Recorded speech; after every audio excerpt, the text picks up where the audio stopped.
much for, can you guys all hear me? Yeah. Okay, perfect. Thank you so much for joining us to celebrate the life of my dad, Charles Gay.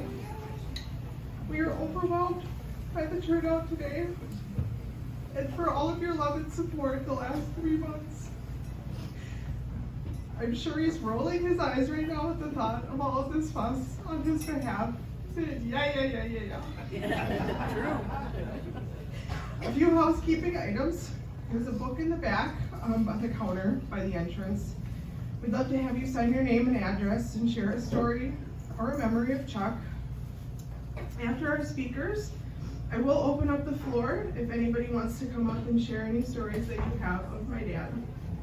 We would love to hear from you. I've printed this in very large font so I can read through the tears, so just bear with me. To you guys, Chuck was a brother, an uncle, a neighbor, and a friend. But for my mom, she was the only one to call him husband. I was so lucky to be the only one to call him dad. And for our baby boy Walker, he was the only one to give him the title of grandpa.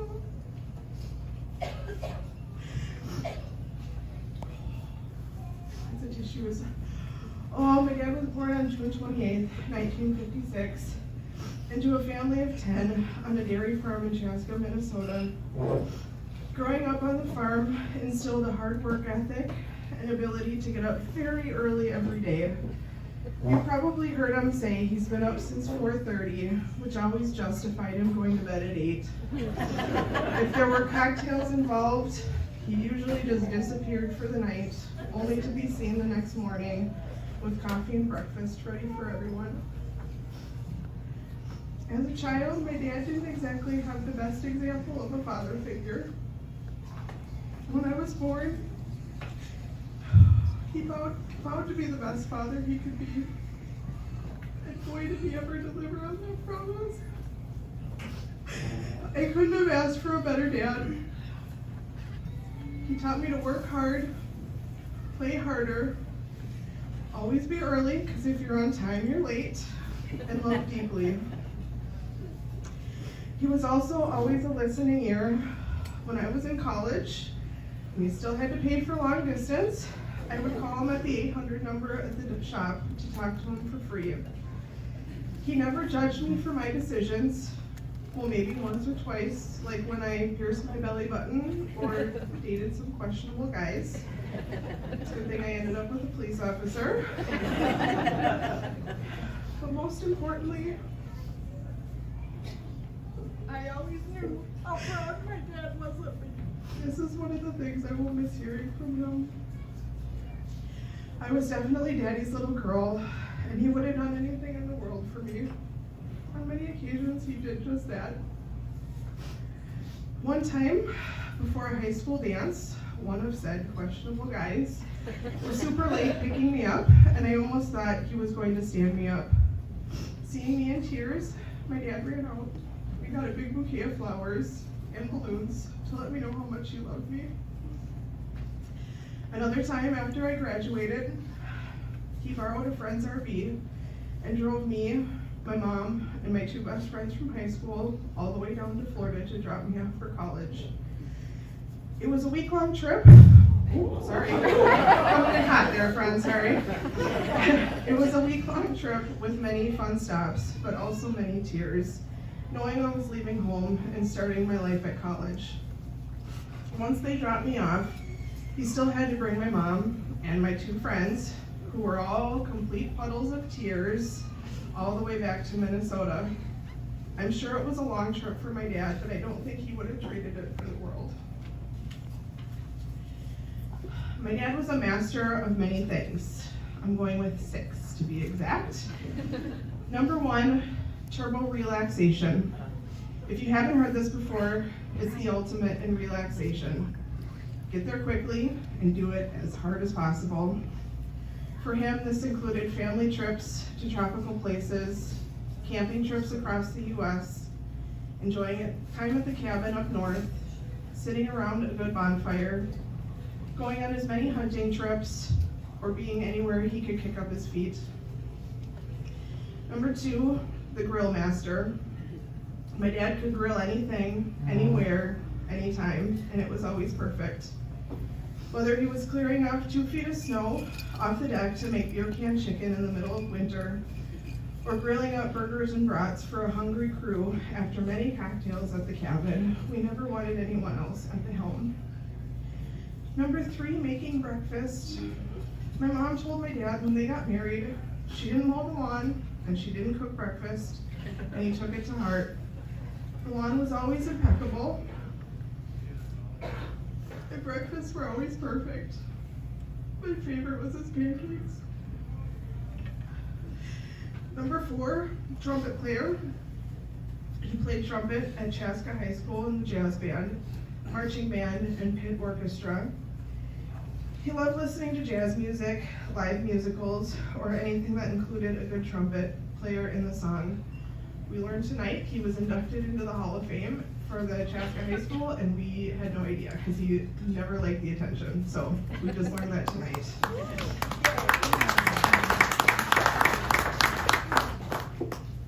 Number 5, he's gonna kill me for telling the story, Dumpmeister. After a very unfortunate incident on a houseboat in Lake Powell that involved another boat ramming the dock where we were parked to empty out the tanks, the hose disconnected and sprayed everywhere. After many swear words, he somehow finished and became crowned Dumpmeister.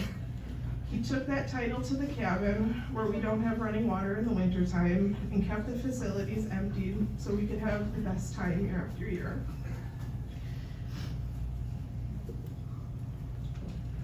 Number 6, boat driver.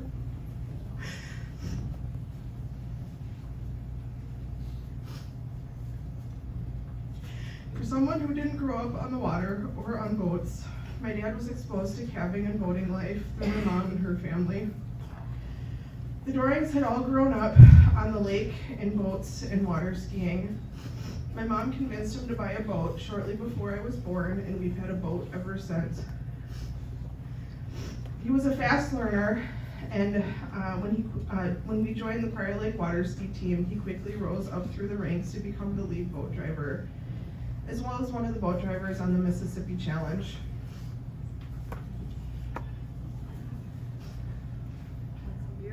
Nope. In a minute. The Prior Lake ski team led my dad and his good friend Pete Skink to 3 Australian skiers who had a crazy idea of water skiing the length of the Mississippi.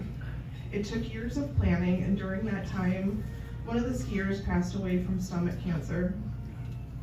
My dad helped with the logistics of the event and was also one of the lead boat drivers.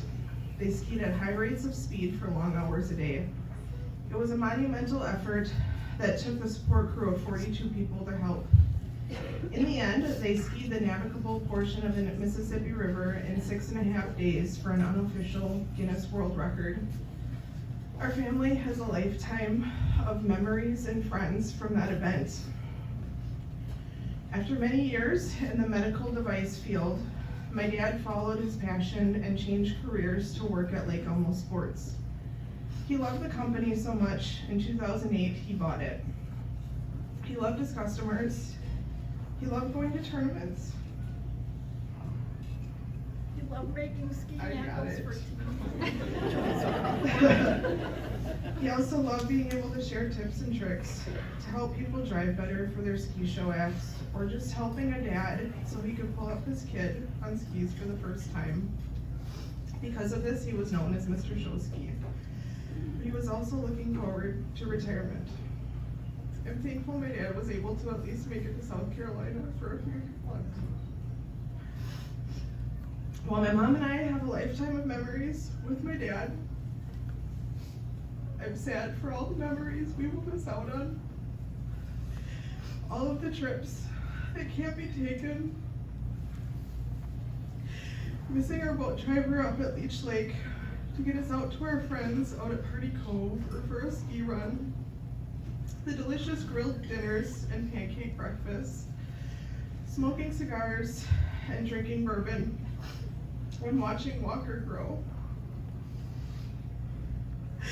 So, I am going to thank all of you in advance if we call you asking to do these things. Thanks for coming, everybody. Like they mentioned, I'm Chuck's youngest brother, Dan. Growing up, all right, let me get my composure here. I was going to try to read through this without looking at you two. Yeah, there we go. And you know, the other thing, we should have compared notes because I got some of the same stories that you said, right? Perfect. I'll just reinforce it. So, growing up, Chuck was 6 years older than me, and he was more than just an older sibling. He was really an anchor and a role model for the four of us that were still at home at the time. As you mentioned, Chuck would like to remind everybody how he worked so hard milking cows and getting up at 4:30 in the morning. And, you know, I had some of those same conversations with him the next day when he disappeared from the kitchen table. Literally just vaporized. We'd be there for 30 minutes and a beer guy was like, what the hell are you talking about? We thought he went to the bathroom, but then we figured it out. Yeah, he was good at just slipping on out of there. It was pretty funny. I remember that as well. I remember our wedding a few years later, and Chuck helping my late brother Ron with bartending duties.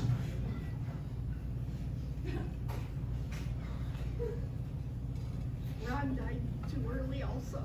Yeah, we don't have that long-lived gene, do we? But I just remember them keeping the party going all night long. Ties were off, sleeves were rolled up, and they just kept it going.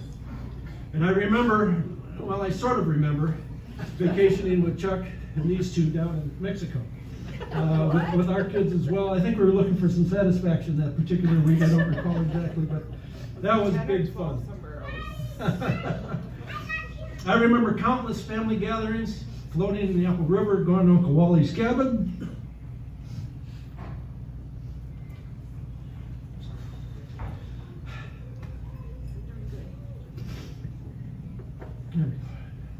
Christmas, Easter, Thanksgiving dinners, summer picnics, graduations. I remember lots of great gatherings with Chuck.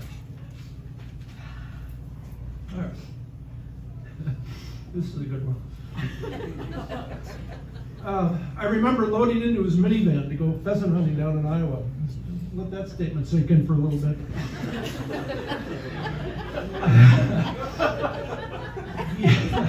He had a Mazda minivan that he was so proud of. Anyway, they were adventures, to be sure. We'd be out traversing muddy minimum maintenance roads in that van where four-wheel drive trucks weren't going. I remember one time we said, are you sure this is a good idea? And he just shrugged his shoulders and go, well, you want to get your money's worth, don't you? Come on, let's go. I also remember Chuck was always a very self-assured individual. He was always up for a good debate. One particular discussion, I questioned the facts as he presented them. He cocked his head, looked at me and said, oh, wait a minute, let me check with me. Yep, that's absolutely correct. And it's hard to argue with fact-checking like that, so I had to believe him. I remember when Kristen was born in mid-80s-ish.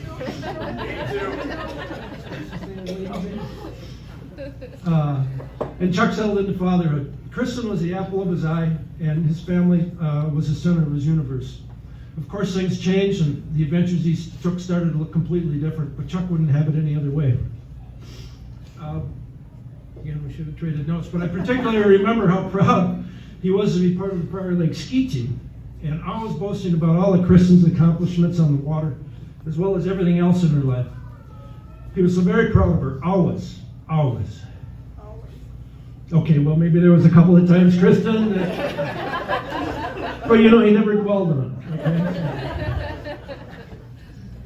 In recent years, I remember with great fondness our trips up to the cabin in Leech, Chuck, Tony, Chris, and Andy. Sometimes my boys were up there as well. We'd go in February for the Eel Pop Festival or a weekend of snowmobiling, where Chuck would absolutely relish that role of the Dumpmeister. And I can see him, there's a picture up here someplace. One of the wedding, he's got that bomber hat on. I can see him with his camouflage jacket, his bomber hat, and carrying that out to make sure that the girls would have restroom facility. Anything for the girls. The summer weekends, for his business, so Tony, he could realize their dream of moving to South Carolina, something they had planned to do for many, many years. I remember how happy I was for them as well. I must admit, selfishly happy that we had some family in warm climes where we could go visit in the winter. Please come. And I remember going out to, Stood with each other as we parted ways that evening. you know, they always say to tell the people you love them when they leave, when you part ways. And then I remember receiving the dreaded phone call this past Christmas letting And that Chuck had passed. has passed. We were devastated. Chuck left us way too soon, but he left us with so many good ways in which to remember him. There are a lot more great memories to share, and I'll continue to remember a lot of fun experiences with Chuck. I'm glad you're all here to remember too. Chuck would really would like that. Thank you.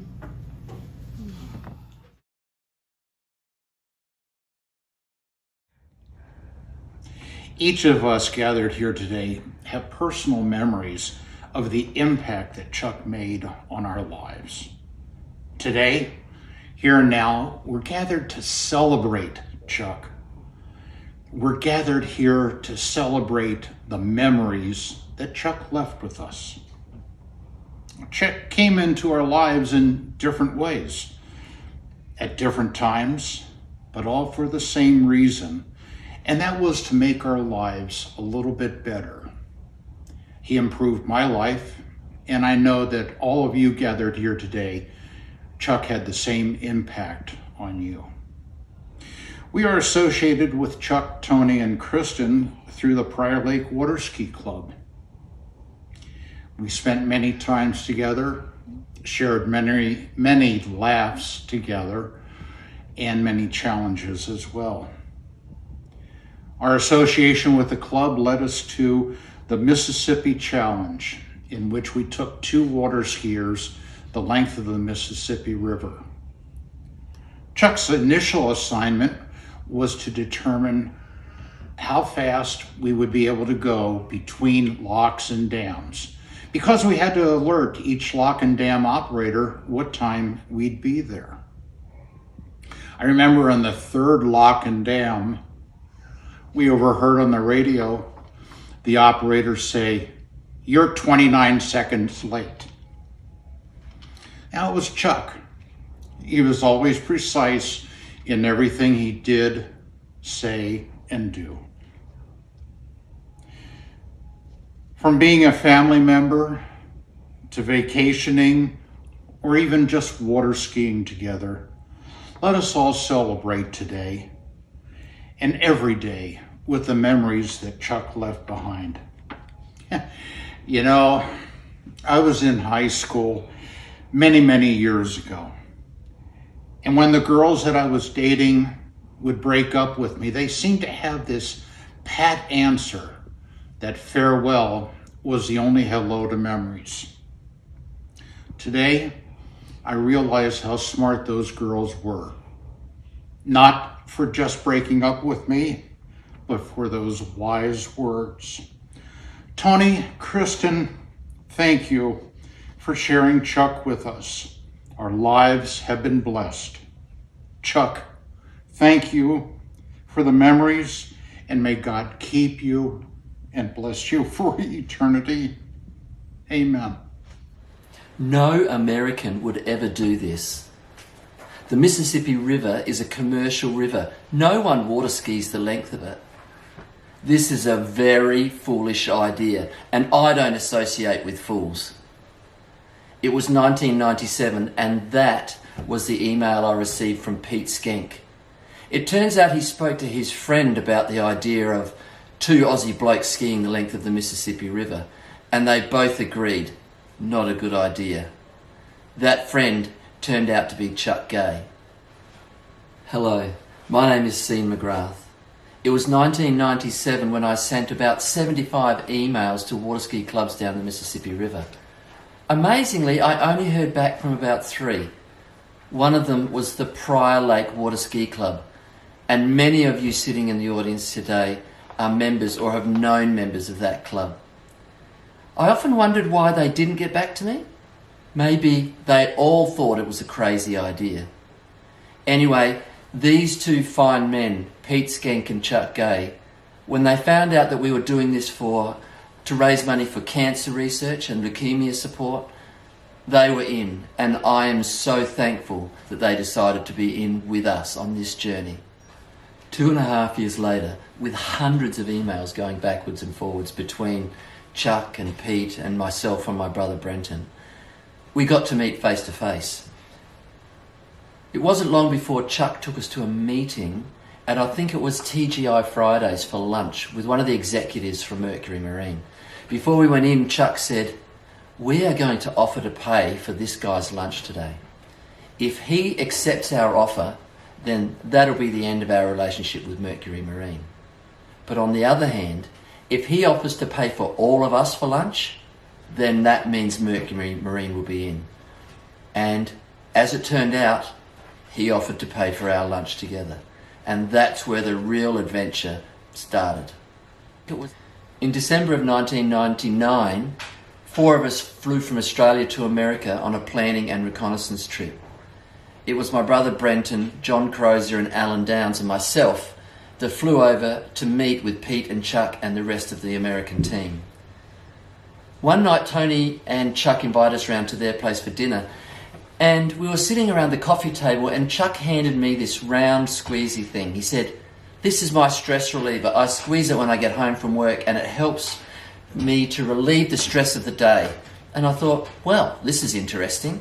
And as I squeezed it, I thought, yeah, I could imagine that. Well, it wasn't long before Chuck roared with laughter saying, "That's no stress reliever. That's a breast implant." And at that time, I knew I was going to like this guy. Chuck was the strategist, logistics man for the Mississippi Challenge. It was hours and hours of work that he put into fine-tuning that ski schedule that he put together for us, that handled vehicles and cars and 2 boats, that enabled us to break the record for 10 days skiing the length of the Mississippi River. It was Pete and Chuck as a team that made us not only beat that, but smash the record of this adventure that only took us, in the end, 6.5 days. It was the 28th of June, and we were skiing towards St. Louis that day. I think it was the 5th day of the event, and we were stopped for a while in the middle of the Mississippi River, just drifting along, and then we pulled out a sponge and cream cake. We've decorated it with the numbers 454, the number of a Chevy engine. It was Chuck's 44th birthday, and that day Brenton and I got to sing, along with the rest of the crew on the boat, "Happy Birthday" to Chuck. And then we all chomped into that beautiful cake, that birthday cake. And there's a photo of us in the book where all 3 of us are taking a bite at once. And that memory will be indelibly etched on my mind forever. Tony, Kristen, Andy and Walker. It was Chuck that made that adventure a reality, that dream real. Our friendship will never be forgotten. Today I wish you everything that I could possibly wish for you as a family. I had hoped that one day we would be able to travel to the US again and meet and reminisce and hug and kiss. Sadly, that wasn't our lot. Rest in peace, my friend. Rest in peace.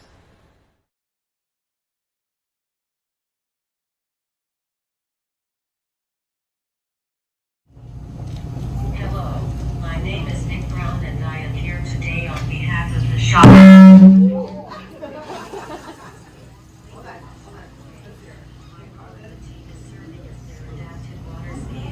Program Director. Though I did not have the privilege of knowing Chuck personally, I have been told by fellow team members that he was a great boat driver for our team for many years.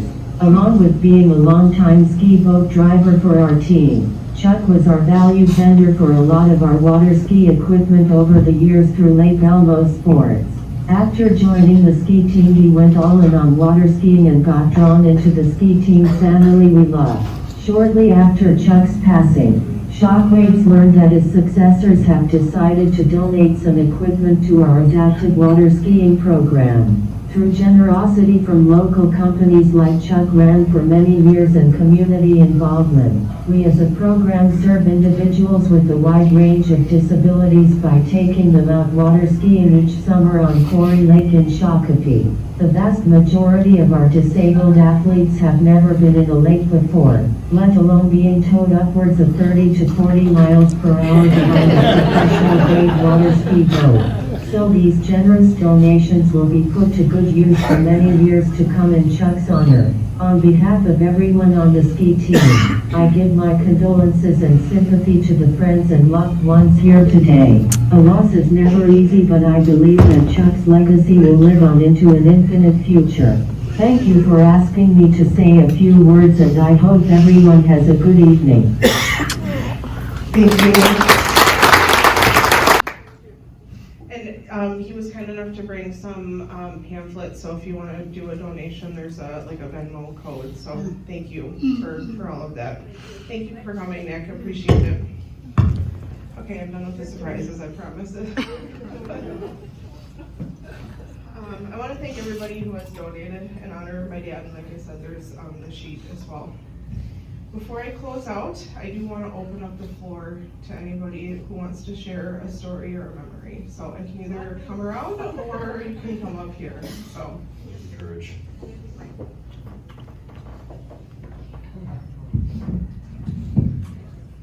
All right, so like Kristen said, I am Jimmy, I'm Dan's son. I want to say probably my favorite memory of Chuck. When I was growing up, I'd always heard about how everybody in the family had an instrument. So my dad had played the saxophone, Chuck obviously played the trumpet. I know that there was also, I believe, a clarinet, a flute. There was a homemade violin. I don't know what else was all played amongst the family, but in 5th grade is when elementary school kids are able to play in the school band. And all the other younger kids have to go to their concert and listen to them and whatnot. And I always thought it'd be cool to be a part of it. I just didn't know what instrument I wanted to play. So I always had this thought in my mind that Chuck was like the cool uncle that I wanted to be. He was a very good role model. It's like, do I want to play the trumpet like Chuck, or do I want to be like my dad and play the saxophone? And I was trying out instruments that, teacher was like, oh, you've got good lungs on you. You should play the trombone. You should play the tuba. I'm like, nope, I'm not going to do that. I want to do something and continue what the family has done. And I decided I wanted to play the trumpet. I was like, nah, I don't want to be like my dad. I want to be like the cool uncle. And so at the time, we did not have a lot of money to rent instruments and whatnot. And Chuck actually let me borrow one of his trumpets. And I remember everybody in the brass section all had their golden instruments, brass instruments. And I was the one kid in that entire brass section that had a silver trumpet. So there is a picture of me somewhere out there in the ether in a family album somewhere of me, little 5th grade me, holding this silver trumpet. And that was my introduction into music and a big factor of me now learning how to play the guitar. I learned how to play the bass. I also played some other various instruments, but a big factor in that, I believe, was Chuck in lending me one of his personal instruments at a young age.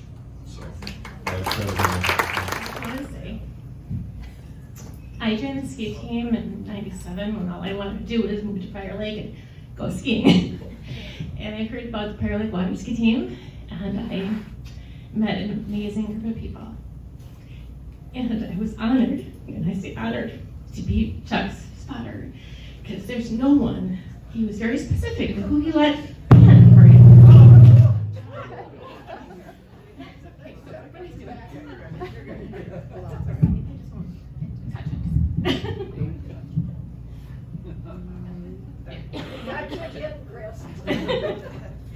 I just want to say that he was very particular of who he let pin for his daughter. His daughter is the light of his life. And I know he's going to be watching her throughout her entire life and watching the daughter to grow. And I'm just very blessed to have known this family, and they will always be family to me. Chuck was amazing. He was so focused. Everything had to be perfect when he rode the boat. But at the end, the last time when we turned that corner and did our little spin, he's like, okay, it's time to party now. So he was a good friend in many ways. An honorable man, a deep man, and a very sensitive man. And in my honor to know this family. Unfortunate incident in Lake Powell also. Probably. Probably. Be where we drove by the nude house boat? That one happened too. Okay. So, I'm Brad Gorsuch. I've known Chuck since about 97, I guess. And as you all know, he's a very, very wise man. And he was a man of few words. And my favorite saying by Chuck was, "You can't fix stupid." And after he said that to me, I said, was he saying that to me? Or was he saying that about me? I don't know. Anyway, that's my favorite quote from Chuck. Good evening to everybody. I had the fortune to know Chuck and Tony for many years, probably over 10 now. They would come stop by our dock. On Sunday afternoons, they'd come to our place. We had an open dock policy, which means that anyone with a boat could come and park at our dock. And so we had them coming and visiting us on Sunday afternoons, and they would never leave. They stayed the whole day. We were running out of beer. But so we had great memories, great times, and I just wanted to say, we were lucky to have him in our lives. So thank you. Well, like Kristen said, we've known each other for a while, which means I've known Chuck since I was 3. And to say that he was like a second father would be an understatement. The shenanigans our parents got into, I don't know how we ended up normal. And in decent jobs in corporate America. It's very unclear. We often joke we raised our parents, and I think we did a good job. I think we did pretty well, actually. They turned out well. So, but Chuck taught us how to relax, how to have fun. And 2 of my favorite memories, one was when Kristen and I studied abroad in Spain in college. And we planned this epic trip to Barcelona with our parents. We had every monument, every museum on there. And finally by 4 o'clock, Chuck looked at me and he's like, where the hell is the bar? And why wasn't that on the itinerary to begin with? We hadn't learned it as much as we had thought growing up, apparently. Most recently, I had gone through a tough time in New York, moved back. And Chuck, he took me out skiing, and he's like, let's get in the water and ski. And I was like, oof, it's been a good 10 years, Chuck. And I opted for 1. He looked at me and thought I was an idiot. I was like, just work with me here. And he managed to get me up. And the confidence that gave me. He always knew how to help people and get back. Help them get back on their feet. So we'll miss them. We have a lot of great memories.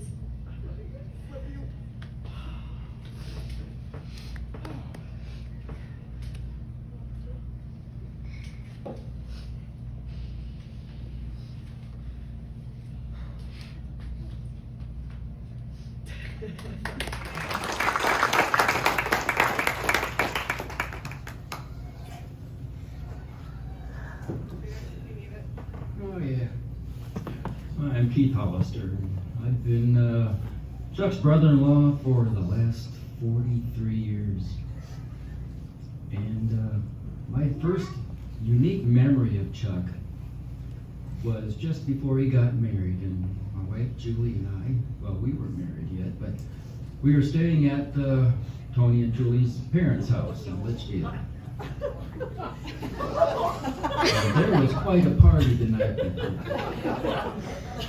And of course, during the middle of the night, you just rent beer. And I got up in the middle of the night and went to the downstairs bathroom, and lo and behold, there was Chuck on the floor.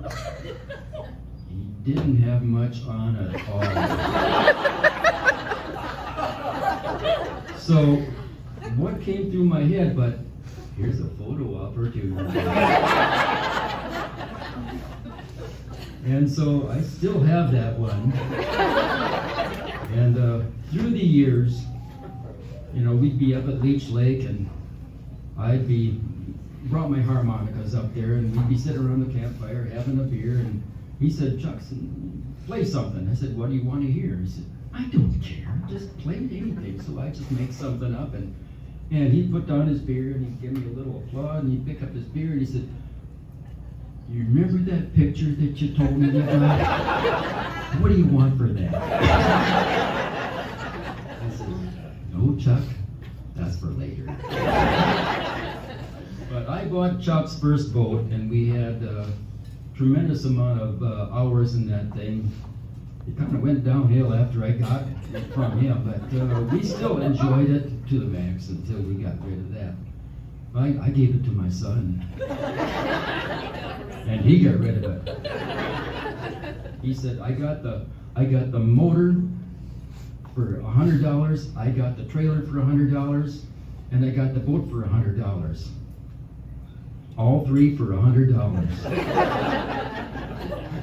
So we sold it for $100. But through the years, talking to Chuck, he was a smart guy. And like it's been told before, he would say things that it was a matter of fact. And he'll check his own fact checking. And so he would say things that would be so matter of fact that he's got to be believable. And I learned that from Chuck. And I can tell stories that are so believable. And Julie, my wife, said, "You say like it's the truth. I just found out that that's wrong." You caught me once. But Chuck was a wonderful person to know. And we had some great times together with Kristen and Tony. And hopefully I get to know little Walker a little better. When he grows up, I'll give him his first harmonica. And it'll drive him crazy. But, it's good to see that Chuck had a lot of friends, a lot of memories, and he affected us a lot differently than we'd ever thought possible. He was part of our lives. Thanks, Chuck.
Kristen and Chuck at the boat. Okay, well, we'll carry on from here.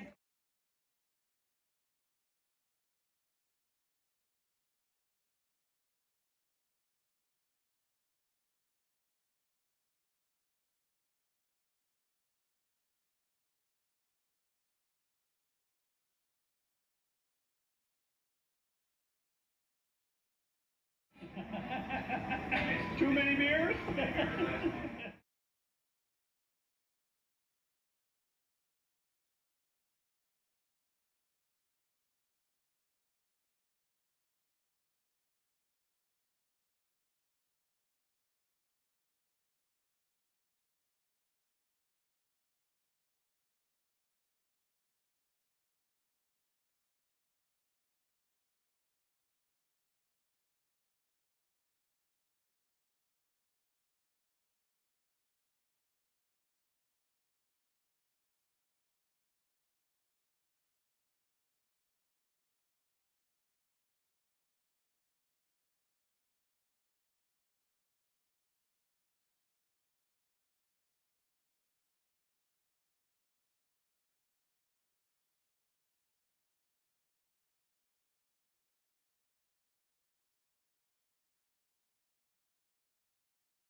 Sweet.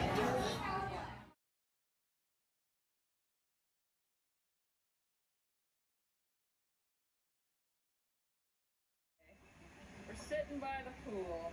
Whoa, hello. Happy birthday, Chuck. Looks like rain. Ready for another? Absolutely. You know what?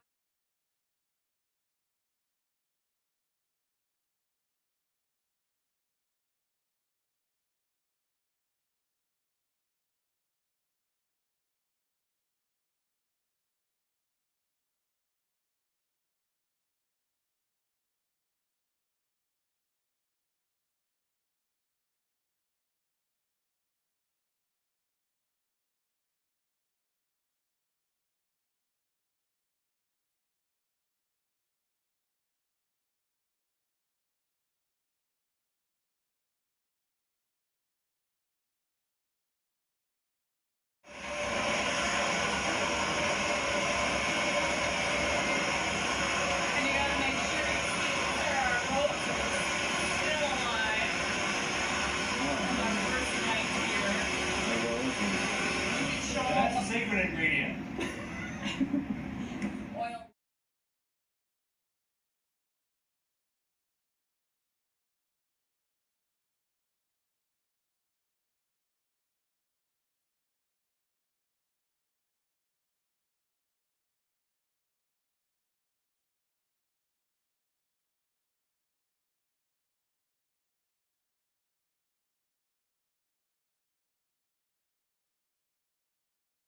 Edit that, but